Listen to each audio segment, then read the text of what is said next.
সন্তান নিব না বলে সুখী সংসারের আশায়, সন্তান নিব না বলে সুখী সংসারের আশায় যত পথ পন্থা অবলম্বন করা হয়েছে, এই শুক্রকীটকে বিচারের কাঠগড়াতে বলা হবে, বলো তো শুক্রকীট, তোমার পিতামাতা তোমাকে কেন নষ্ট করেছে?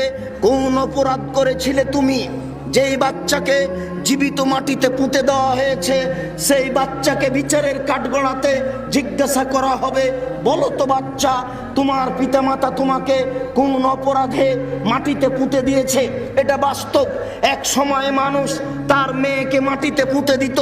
তাই আল্লাহ তাআলা বলেন, وَإِذَا بُشِّرَ أَحَدُهُم بِالْأُنثَى ظَلَّ وَجْهُهُ مُسْوَدًّا وَهُوَ كَظِيمٌ يَتَوَارَى مِنَ الْقَوْمِ مِنْ سُوءِ مَا بُشِّرَ بِهِ أَيُمْسِكُهُ عَلَى هُونٍ أَمْ يَدُسُّهُ فِي التُّرَابِ।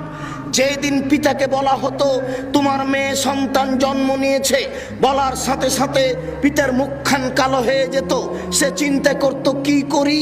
মানুষ সমাজে যেত না, লুকিয়ে থাকতো, লজ্জা করত যে মেয়ে যদি রেখে দিই অপমান সুনিশ্চিত, মেয়ে যদি রেখে দিই অপমান সুনিশ্চিত, বড় হবে বের হয়ে যাবে, আমাকে অপমান হতে হবে, অনেক ঝামেলা আমার উপরে চেপে আসবে। আর যদি মাটিতে পুঁতে দিই তাহলে বালাই চলে গেল। মানুষ মেয়েদেরকে মাটিতে পুঁতে দিত, মূল্যায়ন করত না। নারীদের দাম সেই কাল থেকেই মানুষে দেয়নি, মুসলমান দিয়েছে, আল্লাহর নবী দিয়েছেন। হিন্দুরা আজও নারীদের দাম দেয় না। হিন্দু মেয়েরা বিবাহের পরে পিতার জমি আজকেও পায় না। সেই কালে মানুষ মেয়েদের দাম দিত না, এই কালে হিন্দুরা মেয়েদের দাম দেয় না।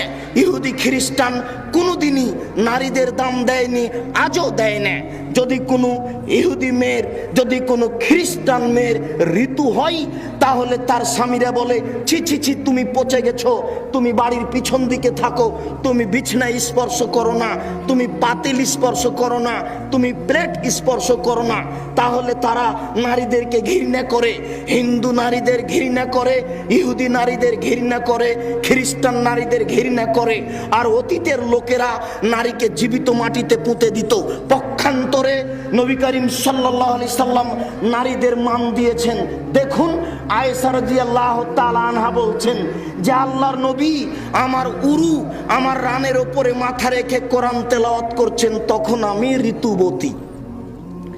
এই বাক্য আপনাকে আমি কি দিয়ে বুঝাই? ইহুদি খ্রিস্টান বলছে ঋতু হলে ও নাপাক হয়ে গেছে, ওকে বাড়ির বাইরে রেখে আসতে হবে, ও পচে গেছে, ও নষ্ট হয়ে গেছে। আর আয়েশা রাদিয়াল্লাহু তাআলা